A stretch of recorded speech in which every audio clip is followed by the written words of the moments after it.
பிரியமானவர்களே, இயேசு கிறிஸ்துவின் நாமத்தில் உங்களுக்கு என் அன்பின் வாழ்த்துக்கள். எப்படி இருக்கிறீங்க? சுகமா இருக்கிறீங்களா? இந்த நாள் உங்களுக்கு சந்தோஷமான நாள். ஆண்டவர் உங்களை ஆசீர்வதிக்கிற நாள். சோர்ந்து போகாதங்க. இயேசு உங்களை நேசிக்கிற நாள் தான் உங்களோட பேசி கொண்டிருக்கிறார். இன்றைக்கு எனக்கு என்ன வார்த்தை வைத்திருக்கிறார் என்று காத்திருக்கிறீங்களா? நீதிமொழிகள் 28ஆம் அதிகாரம் 20வது வசனம். உண்மையுள்ள மனுஷன் பரிபூரண ஆசீர்வாதங்களை பெறுவான் என்று ஆண்டவர் சொல்லுகிறார்.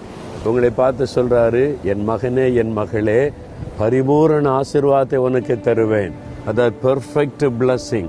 அரைகுறையாக அல்ல, முழுமையான ஒரு ஆசீர்வாதம், பரிபூரண ஆசீர்வாதம் உங்களுக்கு தேவைதானே. ஆண்டவர் அந்த ஆசீர்வாதத்தை தர விரும்புகிறார். ஆனால் நம்ம என்ன செய்யணும்? உண்மை உள்ளவர்களாக இருக்கணுமா? உண்மை உள்ளவர்களுக்கு தான் தேவன் இந்த ஆசீர்வாதத்தை கொடுப்பார். படிக்கிற பிள்ளைகள் படிப்பு காரியத்தில் உண்மையாக இருக்கணும். அப்பா அம்மாவை ஏமாற்றக்கூடாது. அவங்கள ஏமாற்றி தப்பான காரியத்தை போகக்கூடாது. உண்மையாக இருந்தால் தான் ஆண்டவர் ஆசீர்வதிப்பார். ஒரு மனைவி புருஷனுக்கு உண்மையாக இருக்கணும். புருஷன் மனைவிக்கு உண்மையாக இருக்கணும்.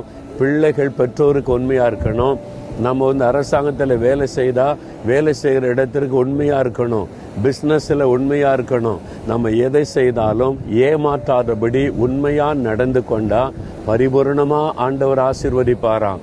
ஏமாத்துகிற ஆள் ஆசீர்வதிக்க முடியுமா? யோசித்து பாருங்க. ஒரு ஏமாத்துகிற ஆளை கர்த்தர் ஆசீர்வதிப்பார், ஆண்டவர் ஆசீர்வதிக்க மாட்டார். அதனால எல்லா காரியத்தில் உண்மையாய் நடந்து கொள்ள நம்ம அர்ப்பணித்து கொள்ளணும். சில காரியத்தில் உண்மையாக நடக்க முடியலேன்னு நினைச்சிங்கன்னா நடப்பதற்கு பிரயாசப்படணும், முயற்சி பண்ணணும். தப்பு பண்ணிக்கிட்டே ஏமாத்திக்கிட்டே வாழ்க்கையை நடத்தக்கூடாது.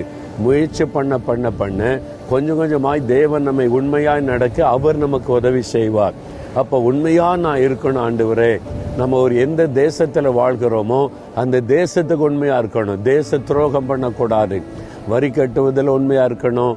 தேசத்தை நேசிக்கிறதுல உண்மையா இருக்கணும். எல்லாத்துலேயுமே நம்ம உண்மையா இருக்க அர்ப்பணித்து கொண்டாதான் பரிபூரண ஆசீர்வாதம் கிடைக்கும். அப்ப சொல்லலாமா? ஆண்டவரை பார்த்து சொல்றீங்களா? ஆண்டவரே, நான் உண்மையாய் இருக்கேன், ஒப்பு கொடுக்கிறேன். உண்மையாய் நடக்க பிரயாசப்படுவேன். நான் எப்பொழுது உண்மையாய் நடந்து கொள்வதிலே கவனம் செலுத்துவேன். யாரையும் ஏமாற்ற மாட்டேன். அதற்கு என்னை ஒப்பு கொடுக்கிறேன். எனக்கு உதவி செய்யுங்க. எனக்கு பரிபூரண ஆசீர்வாதத்தை வாக்கு பண்ணி இருக்கிறீங்க. அந்த ஆசீர்வாதத்தை தருகிறதற்காக ஸ்தோத்திரம், ஸ்தோத்திரம். இயேசு கிறிஸ்துவின் நாமத்தில் ஜெபிக்கிறேன் பிதாவே. ஆமேன், ஆமேன்.